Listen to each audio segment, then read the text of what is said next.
Kairali ന്യൂസിൻ്റെ reporter Vijin Vayanthode നമ്മളോടൊപ്പം ചേരുകയാണ്.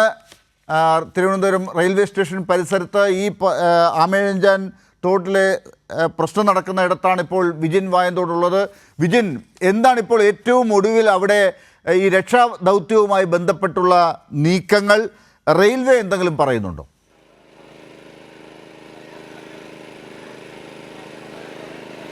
ലാൽ, തീർച്ചയായും ലാൽ പറഞ്ഞ അതേ അനാസ്ഥയുടെ ഭാഗമായി അല്പസമയം മുമ്പ് ഇവിടെ എത്തിയ റെയിൽവേയുടെ അസിസ്റ്റന്റ് ഡിവിഷണൽ മാനേജർ വിജിയുമായി ഞങ്ങൾ സംസാരിക്കാൻ ശ്രമിച്ചിരുന്നു. ഞാൻ തന്നെയാണ് അവരോട് പ്രതികരണം ആരാഞ്ഞത്. പക്ഷേ ഇപ്പോൾ പ്രതികരിക്കാൻ തയ്യാറല്ല എന്ന് പറഞ്ഞ് മാറിപ്പോകുന്ന ഒരു സാഹചര്യമാണ് ഉണ്ടായത്. എന്തായാലും നമുക്ക് ഈ പരിസരം കണ്ടാൽ തന്നെ അറിയാം, പൂർണ്ണമായും ഈ മാലിന്യം തങ്ങിക്കിടക്കുന്ന ഒരു കാഴ്ചയാണ്. ഇതിലൂടെ ഒരു വെള്ളത്തിന് പോലും ഒഴുകിപ്പോകാൻ കഴിയാത്ത അവസ്ഥയിലാണ് ഈ തോടിൻ്റെ, ഈ റെയിൽവേയുടെ ഭാഗത്തുള്ള തോട് ഉണ്ടായിരുന്നത്. ഇപ്പോൾ കോർപ്പറേഷൻ ജീവനക്കാർ ചേർന്ന് അതിൻ്റെ ഒരു ഭാഗം വൃത്തിയാക്കാൻ ശ്രമം നടത്തിക്കൊണ്ടിരിക്കുകയാണ്.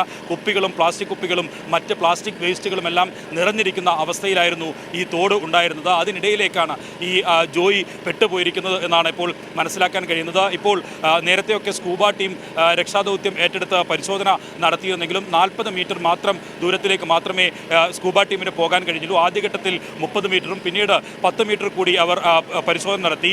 ഈ ലൈറ്റിൻ്റെ പ്രശ്നമുള്ളത് കൊണ്ട് തന്നെ, രാത്രി ആയതുകൊണ്ട് തന്നെ അത്തരത്തിലൊരു പരിശോധന നടത്താൻ കഴിയില്ല.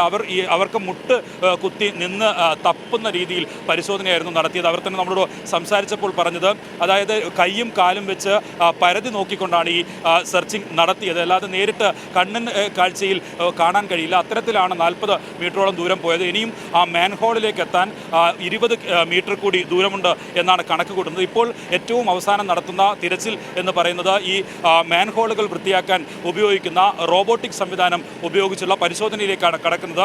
അല്പം മുമ്പ് ആ റോബോട്ടിനെ ഇവിടത്തേക്ക് എത്തിച്ചിട്ടുണ്ട്. അതിൽ ഏതെങ്കിലും രീതിയിൽ ഈ കുടുങ്ങിക്കിടക്കുന്ന ആളെ കണ്ടെത്താൻ കഴിയുമോ, അല്ലെങ്കിൽ ഈ മാൻഹോൾ പൂർണ്ണമായും ക്ലീൻ ചെയ്ത് കൂടുതൽ വേസ്റ്റ് മാറ്റാൻ കഴിയുമോ എന്ന ഒരു ശ്രമമാണ് നിലവിൽ നടത്താൻ ഇപ്പോൾ ശ്രമിച്ചുകൊണ്ടിരിക്കുന്നതായാലും കോർപ്പറേഷൻ ജീവനക്കാർ തന്നെയാണ് ആ പരിപാടി ഇപ്പോൾ നടത്തിക്കൊണ്ടിരിക്കുന്നത്. ഞാൻ നേരത്തെ സൂചിപ്പിച്ചതുപോലെ ഈ തോടിൻ്റെ പൂർണ്ണമായ ഭാഗം റെയിൽവേയുടെ അധീനതയിലാണ്. അതുകൊണ്ട് തന്നെ പലതവണ ആവശ്യപ്പെട്ടിട്ടും റെയിൽവേ ഇത് വൃത്തിയാക്കാൻ സമ്മതിച്ചിരുന്നില്ല എന്ന് കോർപ്പറേഷൻ തന്നെ വ്യക്തമാക്കുന്നു. മന്ത്രി ഉൾപ്പെടെ വ്യക്തമാക്കി.